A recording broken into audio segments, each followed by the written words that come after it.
hours in a week, even if we sleep for 10 hours every day, even then, we are taking inputs from our surroundings during 100 waking hours from the media and spaces around us. Now, these inputs inform us about two things. One, who are the visible elements in our society? And two, how do they interact with each other? Take an example of a public street in Delhi. The visible elements that you'll observe are men, women, vegetable carts, cars, police in the street. Now, what is the gender of most of the cab drivers that you see? Who wears sari and makeup? What are trans people doing in the street? If most of you imagined cab drivers to be male, if you could imagine only women wearing sari, if trans people were only soliciting arms at the traffic signal, then we are living in a very limited society. Let's expand our imagination. Let's imagine men talking about food recipes at a tea stall near the roadside. Imagine women taking afternoon naps in a public park. Imagine a trans person coming to pick up their child from a school in their own car. Our imagination limits or expands our reality. And I believe that media has a very, very important role to play here. Consider body hair. When I was growing up, then in 8th grade, one of my friends started waxing her arms. I remember we all encircled her and we asked, wow, how does it feel to have no body hair? And she said, yeah, it feels hygienic. It's clean. Okay. I didn't wax my arms or legs until college, until men and women started cringing at the sight of my body hair, until it became a norm for me to go to a parlor every month. It's only very recently that I became comfortable with my body hair, that I stopped waxing for the society. And even then, there is a very thin line between social conditioning and a choice.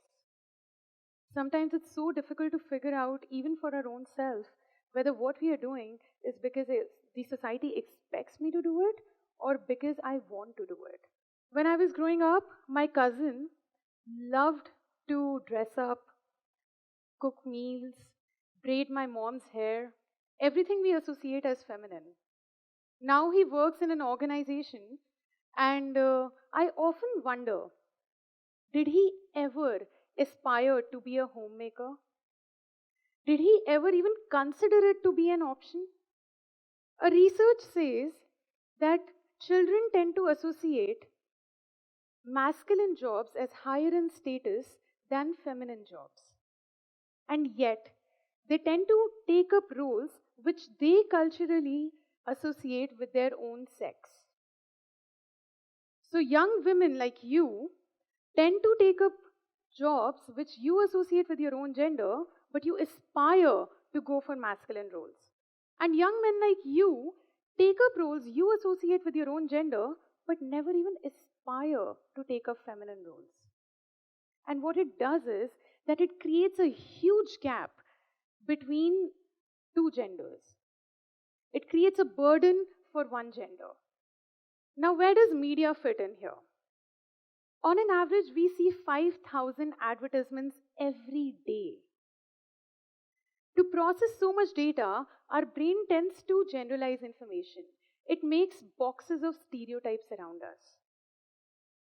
For example, take detergent ads.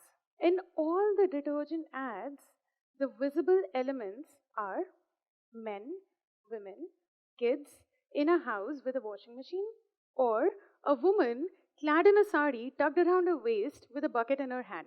The second signal which our brain interprets at a subconscious level is, since all detergent ads have women in it, women must be associated with this task.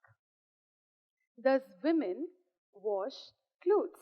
Now, I want you to take a moment and imagine an ad, a detergent ad, without any women in it, with only men, not mentioning women at all, just washing their clothes, taking the bucket to the rooftop, looking at the neighbor, and saying, "Hey man, how is your shirt so white? I am going to use what you use." Possible? A research says that by the age of 5 to 8, children shape their gender stereotypes. And between the age of 10 to 13, these stereotypes get strengthened.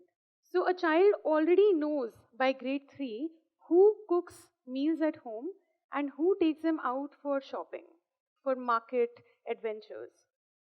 And if you're one of those lucky ones whose father cooked meals for you at home and whose mother went out for dinner party with her friend, then please go back home and thank your family for expanding gender norms for you. Now, the inputs that we receive from media work at multiple levels. Externally, we learn who is allowed to wear frocks, frills, and glitters, and who may not. We also learn about gendered professions. We associate firefighters and doctors with one gender, and we associate teachers, homemakers, and nurses with another gender. When we get past this external level, our verbal language reflects our stereotypes, the pronouns and adjectives we use, the kind of jokes and slangs we share with our friends. I remember when I was a child and we used to watch television with news talking about sexual harassment and sexual assault, my mother would often say, "Of course, if you step out at night, women will be harassed."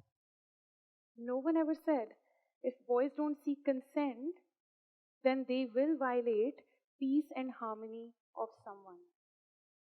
Where are we using active and passive voice? Whom are we putting the blame on? Then another indicator is our body language. You'd often see that in media and in reality, women are more contracted in their body language than men. Let's go even deeper. Media shapes how we think.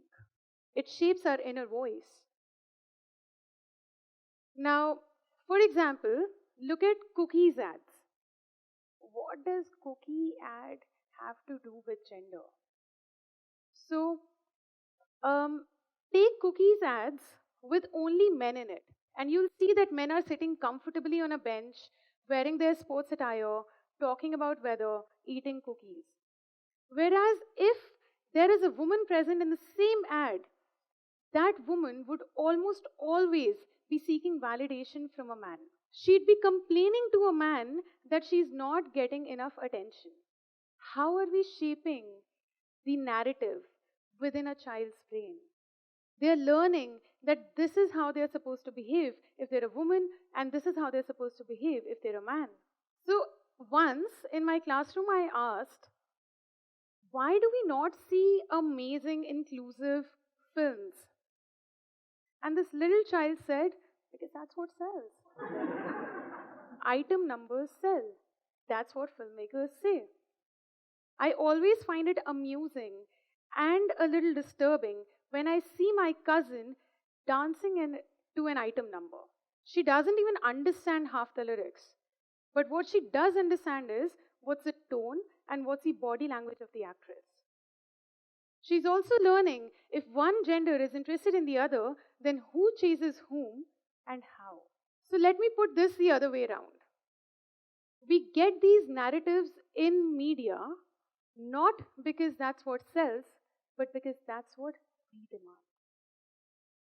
And thus, while the media has immense power in shaping our reality, the real power lies in our hands. So what can we do about it? Just 4 simple steps. Choose a media form.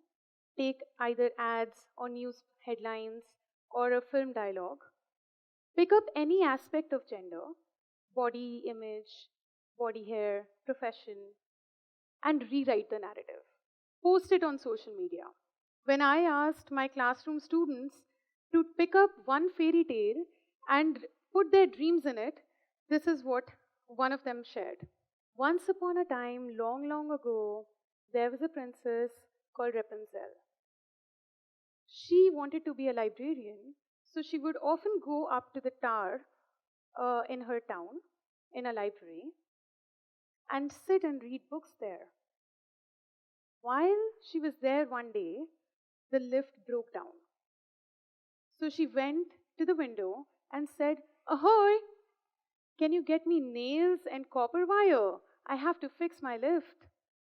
And the man said, "Sure, why not?" So the man went to the nearby shop, got her copper wire and some nails. In the meanwhile, Rapunzel read about how to fix an elevator. And when she got all the material, she fixed the elevator, came downstairs, thanked the man, became friends with him, and then they stayed friends happily ever after. If a 7-year-old child can write this, so can you. You can change the narratives. You can make them more expansive, more inclusive. And each story that you put out in the social media will create enough demand for these influencers to change the narratives, to expand the narratives in media. And that will change the world. Thank you.